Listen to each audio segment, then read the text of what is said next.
Nikola Jokic is one of the most rare players this league has ever seen, like no questions asked. Not too many players win the MVP and actually gets better as their team's talent declines. I truly believe that he, Embiid, Giannis, and Kevin Durant, they're the four most unstoppable players in this league, and most of it comes from how and exactly what they're doing at that size. 4 7-footers with legitimate skill sets of guards to the highest degree. Like, we've never seen the NBA so advanced. This is why I hate comparisons and things like that, because the league is completely different. It's a whole new NBA right now. Nikola Jokic, technically, and we do this every single year, bro, it's almost irritating.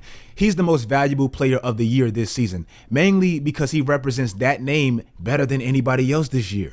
No player generates this much production for their team to even have a chance at winning like Nikola Jokic. And there is a close second, but I'm going to get to that next. Jokic has upped his production, damn near averaging 26, 14, and 8. Bro, no player in NBA history has ever even averaged 25, 13, and 6. This year, he's on pace to break Wilt Chamberlain's player efficiency rating, aka PER. I'm not the biggest advanced stat person in the world, as I feel like it sometimes take away from the pureness of just watching a game instead of treating it like as a calculus project. But it does have a place, and it does represent sometimes how a player is playing. In every single advanced stat, this man is killing, and I mean damn near crushing everybody by a large margin. Win shares, box plus minus, defensive box plus minus, offensive box plus minus, value over replacement, PER, like he's damn near at the top 2, or top 5 in every statistical advanced category. No player has dominated the more advanced analytical side of basketball, using numbers to determine how a player is actually playing side of basketball like Nikola Jokic has this season and even last year. Also, if you want to talk about revolutionizing this position, he's leading the league right now currently in triple doubles, and he's on pace to become the first center to lead the league in triple doubles since Wilt Chamberlain did it when it was like 3 teams he played against. To continuously have your name mentioned in the same breath as Wilt Chamberlain in this new modern age of basketball where the talent pool is ridiculous, like I said earlier, to have your team outside the play-in tournament with 2 of your best players, your 2 best players outside of you being out, and to even get better after the historical season you had last year, he's just my MVP. Like, technically speaking, he would be my MVP. I know it's not that simple, but yeah, he's the MVP to me. Joel Embiid isn't far behind. Like, this is almost like an identical case as Nikola Jokic right now. 6th seed in your conference, just like Jokic, really revolutionizing the center position. Not quite like Jokic. He's not the facilitator point guard that Jokic is, but he is playing part-time guard and dominating all 3 levels in a way just like Jokic offensively. And to have your team playing without your primary quote-unquote star on your team, Ben Simmons, and still keep that team afloat. It's almost Jokic-like. It's crazy because I picked Stephen Curry to win the MVP, and up until that record that he broke, and since this ridiculous slump that he's in right now, no player in the league has been as dominant as Joel Embiid since. It was almost like after Stephen Curry broke the record, he passed the pylon of Joel Embiid and he's taken over the MVP track. Since Stephen Curry broke that record, and since then he's in a slump, he's damn near fumbled the whole MVP, so that's why I'm comparing it to that point.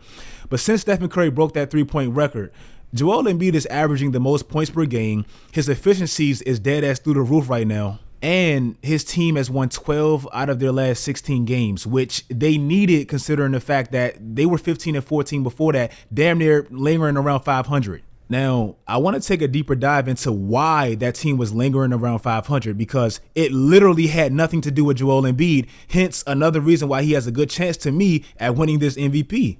After starting the first 10 games 8-2, surprising everybody without Ben Simmons, nobody really thought they'd be that good without Ben. Joel Embiid had to miss 9 straight games after that. Directly after he left, they lost 5 straight games and went 2-7 in those 9 games that he left. Mind you, they were on a 6-game winning streak right when he was just there, and it directly flipped to a 5-game losing streak directly after he left. The 76ers this year are 3-8 without Joel Embiid, meaning projection-wise and winning pace-wise, that's a 22-win pace if they play the 82-game season. With Joel Embiid this year, they're 24-11, meaning that's a 56-win pace if they play 82 games. That just shows you Joel Embiid is directly correlating to their wins and their losses. To me, Joel Embiid has a great chance at winning an MVP. Injuries and God forbid, that's the only thing holding Joel Embiid back, like literally. Nobody is really talking about him. Like Isaiah Thomas is the only person that I've heard say on TV that he is their MVP right now. But Chris Paul has a great case for the MVP this year. Like he just does. His problem, just like everybody else on this list, but mainly him because he has quote unquote the worst numbers, is just his contemporaries. It's so many players dominating in their own different way. It kind of drowns out what exactly he's doing. One, let's start with the fact that he's played every game this year. Some people would count that out or not really care about that, but it's directly affected how they're winning right now. And I'm going to get to that in just a second. It's almost surprising to see a relatively injury-prone CP3 that we know him as to be up there with all the games played this year. Like, I guess the vegan thing is really working.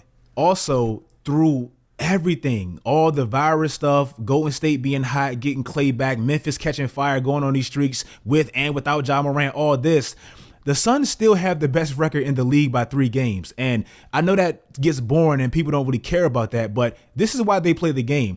This matters even most when you consider the fact that Devin Booker missed 7 games and they went 5-2 without him. DeAndre Ayton, the third best player, fourth best player, whatever you want to say, third best player, he's missed 17 games this year. They went 14-3 without him.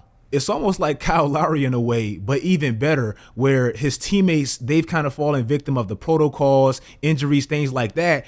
And he's just been the old, consistent-ass vet that's holding it down and making sure they win. Also, and I was going to tweet this, but I wanted to save this exactly for this video. We always talk about the LeBron James age narrative. Like, he's 37 years old, he's in year 19, and deservingly so. Like, he deserves all his flowers, and he definitely has more mileage than Chris Paul has on his body. But Chris Paul, do you know he's only 5 months younger than LeBron James? Like, he will be 37 literally this May. It's not as exciting as LeBron with all the dunks and all the blocks off the backboard and things like that. And like I said, I'm not trying to compare those two because LeBron went to 8 straight finals, 10 finals total. He basically played 2 more seasons than Chris Paul, all that stuff. I get that. I'm simply comparing the age. But at almost 37 years old, in his 17th season, Chris Paul has the most wins this year, has the most total assists this year, the most total steals this year. He's leading the league in assists per game, steals per game, all this stuff. He's playing exactly how he did 10 years ago. And to me, it's not appreciated enough. Still running the pick and roll and orchestrating that efficient ass offense that they run, still taking your cookies if you lose with the ball defensively, and still most importantly winning and having his team as an upper echelon team in the West. I feel like sometimes we get so indulged with the numbers and how the stats look and all that we forget they're playing to win, and this man does that better than anybody, at least in the regular season. So to me, he's a legitimate MVP candidate. Kevin Durant was my MVP up until he got injured, and now that he's injured and he's going to miss 4 to 6 weeks, I mean, his MVP case is destroyed. But let me just name off a few reasons why he was my MVP up until he got hurt. The Nets, they came into this season, like before it even started, with a lot of letdowns and honestly a lot of disappointments. Let me just start off with Kyrie Irving missing the first half of the season, and even right now he's back, but we know his situation. Then Joe Harris, he got an ankle injury and he's been gone for significant time.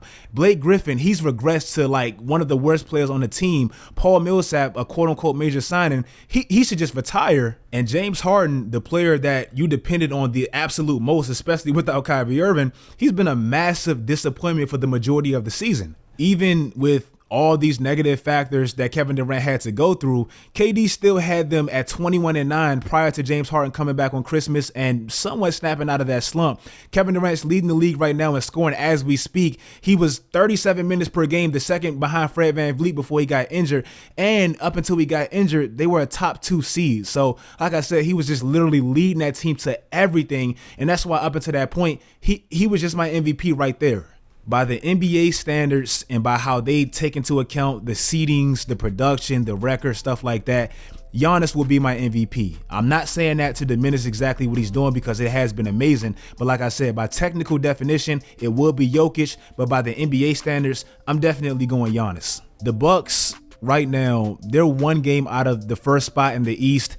And they've been through hell. And really, all 4 teams in the top 4 spots right now, they've all been through hell in their own different ways. But the Bucks, they're the champions, and it kind of hit them a little bit different. They lost PJ Tucker before the year even started to Miami. That was a big loss for them. Dante DiVincenzo, he just got back. He was injured going back from last year. Brook Lopez, he played one game and missed every game since.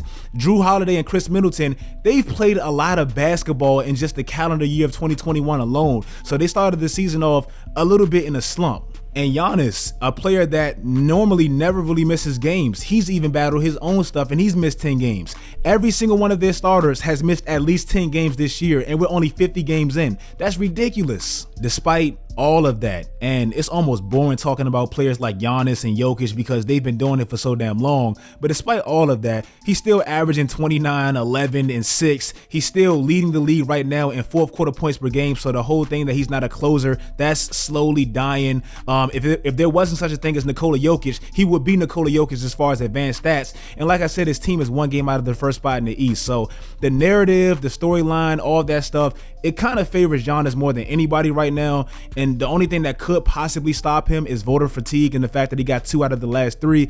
But other than that, he will be my MVP right now. If you guys like this video, make sure you guys like this video. Like I said, Nikola Jokic, that would be my MVP if we're talking about the literal sense, and Giannis will be my MVP in the NBA standards and things like that. If you guys like this video, make sure you guys like this video. Follow my social media sites, my IG, my Twitter, mainly my Twitter, all that great stuff, guys. And until next time, as always, stay tuned.